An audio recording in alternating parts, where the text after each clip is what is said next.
جو لوگ اللہ پر ایمان لائیں، کہیں کہ ہمارا رب اللہ ہے، پھر اس پر جم جائیں، ان پر فرشتوں کا نزول ہوتا ہے۔ نہ کوئی غم کرو نہ خوف، خوشیاں مناؤ جنت کی جس کا تم سے وعدہ کیا گیا تھا۔ اللہ کی ربوبیت پر اطمینان جب انسان کو ہو جاتا، میرا رب اللہ ہے، ربی اللہ، انسان کے لیے نہ کوئی کھٹکا، نہ کوئی خطرہ، نہ کوئی خوف، نہ کوئی حزن۔ جو کچھ ہو رہا ہے کس کے اذن سے ہو رہا ہے؟ اللہ کے اذن سے۔ اللہ کے اذن کے بغیر پتہ تک نہیں ہلتا۔ یہ کوئی اندھا بہرا مادہ نہیں ہے جس سے مجھے کوئی خوف ہو۔ اندھا بھینسا چلا آ رہا ہو اس سے تو ڈرنے کا ہر انسان کو ڈرنا چاہیے، نہ معلوم کس کو ٹکر مار دے۔ لیکن نہیں، اس کائنات کو چلانے والا ایک سمیع و بصیر خدا ہے۔ وہ جو میرا دوست ہے، میرا ولی ہے۔ اللہ ولی الذین آمنوا یخرجہم من الظلمات الی النور۔ اللہ اہل ایمان کا ولی ہے، ساتھی ہے، پشت پناہ ہے، مددگار ہے، حمایتی ہے۔ بتائیے جسے یقین ہو جائے کہ اللہ میرا مددگار، اللہ میرا محافظ، اللہ میرا پشت پناہ، اللہ میرا حمایتی، اس کے لیے کوئی خوف ہوگا؟ اس سے کوئی ڈر ہوگا؟ میں مثال دیا کرتا ہوں ایک بہت سادہ، پنجاب کے دیہات کی۔ تو بڑا چودھری ہے اور کوئی غریب کسان ہے۔ اس غریب کسان کے جانوروں کو ہر وقت اندیشہ ہوگا چوری کا، کوئی میری بھینس کھول کر نہ لے جائے، کوئی میرا بیل کھول کر نہ لے جائے۔ لیکن جس کے بارے میں یہ سب کو معلوم ہو کہ وہ جو بڑا چودھری ہے وہ اس کا دوست ہے، اس کی بچیا کو کوئی خوف ہوگا؟ اس کی بھینس پر کوئی ہاتھ ڈالے گا؟ اسے کوئی اندیشہ ہوگا؟ نہیں۔ کیوں؟ کہ وہ بڑا چودھری، بڑا اس کا یہاں کا سردار، جاگیردار، سب کو معلوم ہے وہ میرا دوست ہے، کوئی میرے خلاف اقدام نہیں کر سکتا۔ اس دنیا میں یہ چھوٹی سی بات اگر آپ کے دلی اطمینان اور سکون کا باعث بن سکتی ہے تو ذرا تصور کیجئے۔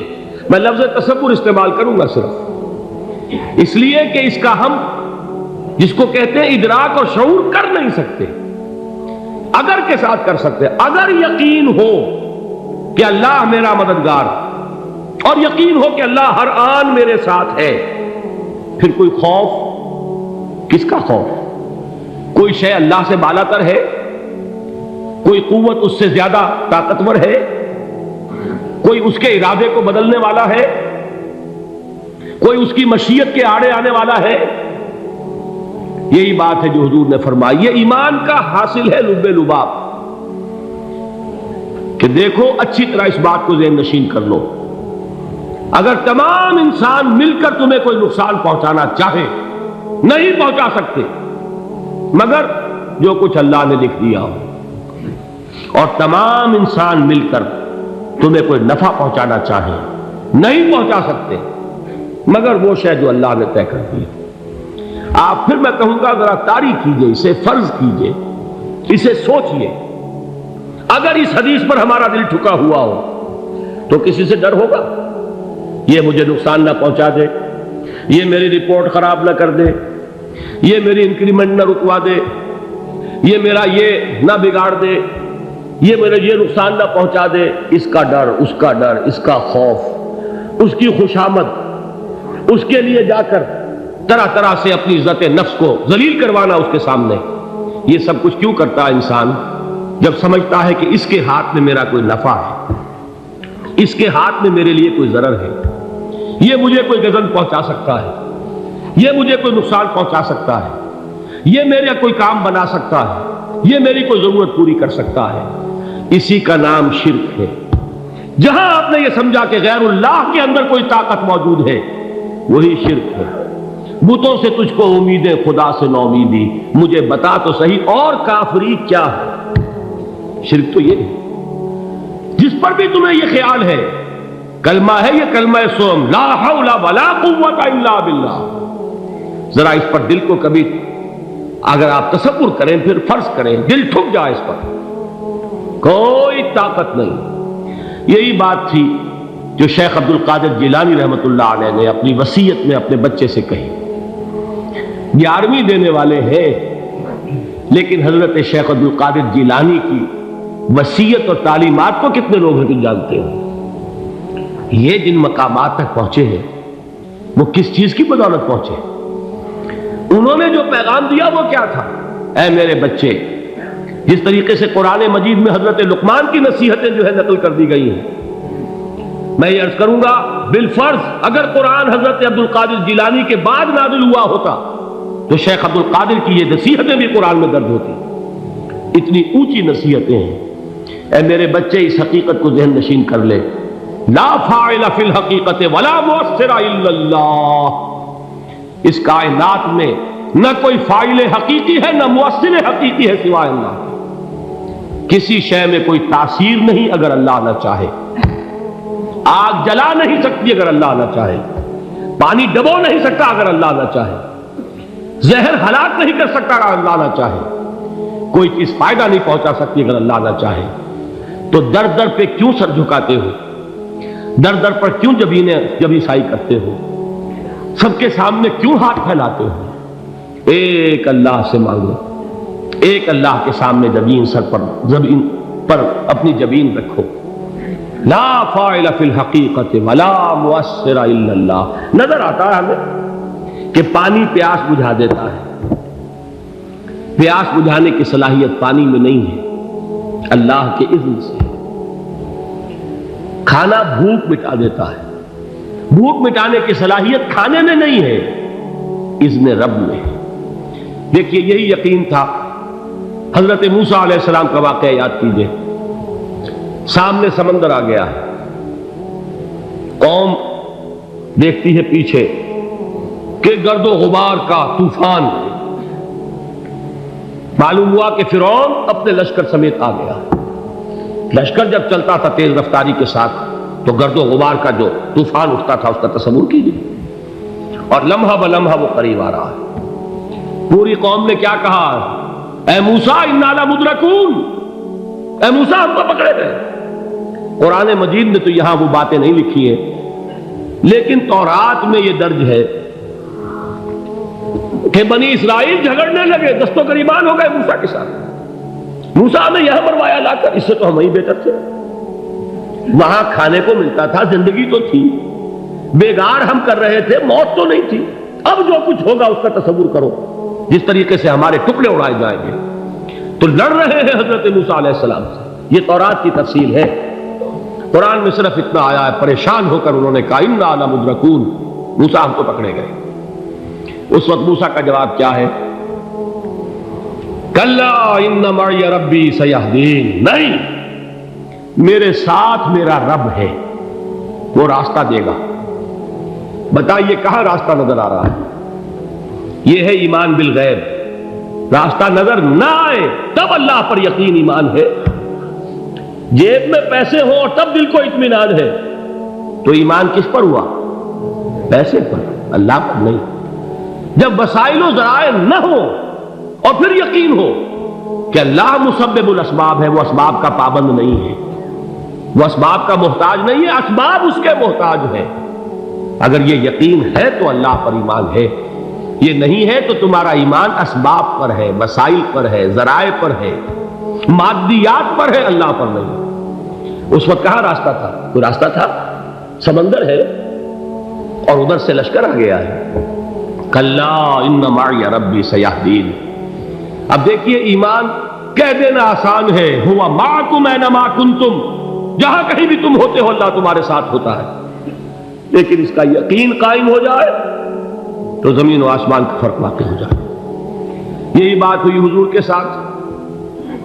غار ہے، چھپے ہوئے ہیں محمد رسول اللہ اور آپ کے وہ یار غار ابو بکر صدیق رضی اللہ تعالی عنہ. اقبال نے حضرت ابو بکر کی شان میں چند اشعار کہیں صرف، لیکن واقعہ یہ ہے کہ بھاری بھاری نظموں پر اور قصیدوں پر بھاری ہے.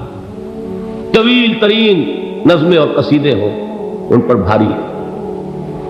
ہمتیں ابو بکر کی ہمت جو ہے کشت ملت را جو ابر، جیسے بارش سے کھیتی اپجتی ہے، ابو بکر کی ہمت اور عزیمت اس امت کو اسی طرح سینچنے والی ہے۔ ثانیے اسلام و غار و بدر و قبر،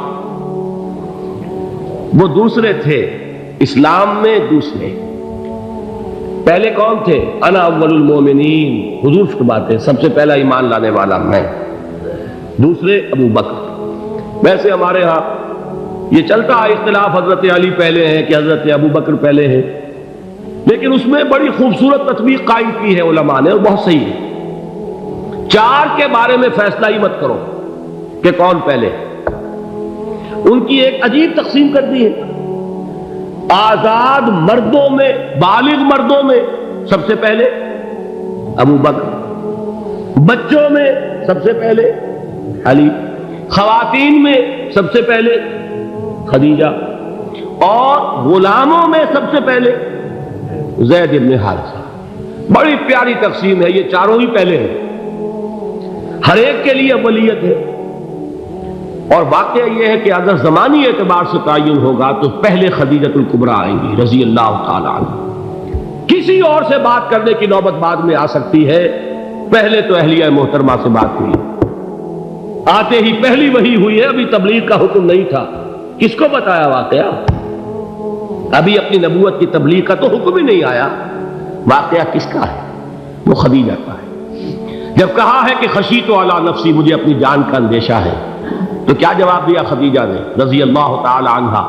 وہ صدیقۃ الکبریٰ ہے، صدیقات جو ہے خواتین ان میں چوٹی پر خدیجۃ الکبریٰ ہے رضی اللہ تعالی عنہا، اور صدیق جو مرد ہیں ان میں صدیق اکبر ہے ابو بکر صدیق رضی اللہ تعالی عنہ، لیکن صدیقات میں چوٹی پر۔ جب حضور نے فرمایا خشیت علی نفسی، کیا فرمایا، کیا عرض کیا، کیسے تسلی دی؟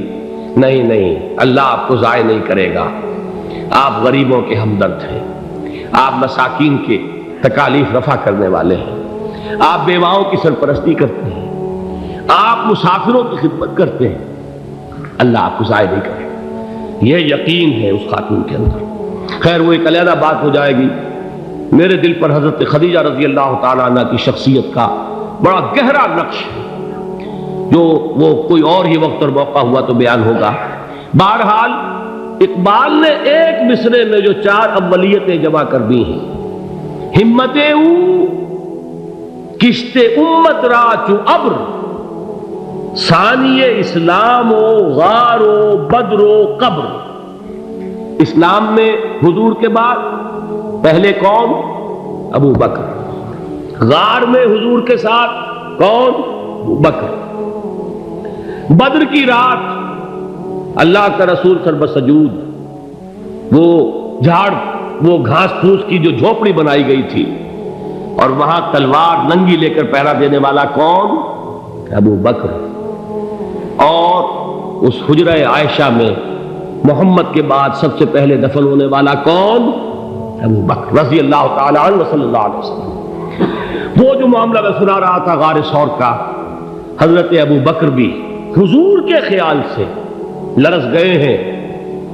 آپ کو یاد ہوگا کہ جا کر پہلے تمام جتنے سوراخ تھے انہیں بند کیا ہے، ایک سوراخ رہ گیا تھا جس کو بند کرنے کے لیے کوئی کپڑا نہیں تھا، وہاں اپنی ایڑی رکھی ہے، تب کہا ہے حضور سے تشریف لائیے، اور اپنے زانو پر حضور کو لٹایا ہے، اور وہاں کسی موذی جانور نے کاٹا ہے، حضور کی آنکھ لگ گئی تھی، اس وقت اس بل کے اندر جو بھی بچھو ہے کیا ہے واللہ عالم، اس نے کاٹا ہے، اس کی تکلیف کی وجہ سے ابو بکر کی آنکھوں سے آنسو ٹپک گئے، حضور کے چہرے مبارک پر پڑے ہیں، تو حضور جاگے ہیں، معاملہ کیا ہے؟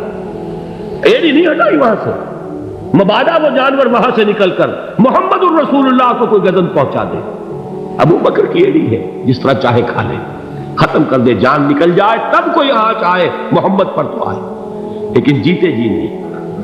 وہ ہے ابو بکر۔ حضور کے خیال سے اس وقت حضور نے پھر اپنا لعاب دہن لگایا ہے، اور اس سے پھر آپ کی تکلیف ختم ہوئی۔ جیسے خیبر میں حضرت علی کی آنکھ دکھ رہی تھی، اس کو جو شفا حاصل ہوئی ہے وہ بھی حضور کے لعاب دہن سے ہوئی۔ تو بہرحال اس وقت انہوں نے کہا ہے کہ اے نبی یا رسول اللہ، اگر اس وقت ان میں سے کسی نے غیر ارادی طور پر بھی اپنے قدموں کی طرف جھانک لیا تو پکڑے جائیں گے۔ کیا جواب تھا اللہ کے رسول کا؟ لا تحزن ان اللہ معنا، اللہ ہمارے ساتھ ہے، کیوں گھبراتے ہو ابو بکر؟ یہ ہے ایمان باللہ، میرا مالک اللہ، میرا رازق اللہ، میرا محافظ اللہ، میرا مددگار اللہ، میرا پشت پناہ اللہ، میرا دوست اللہ۔ یہ دوستی ہے اللہ کی جو لب لباب ہے، حاصل ہے ایمان کا، اسی کا نام ولایت ہے۔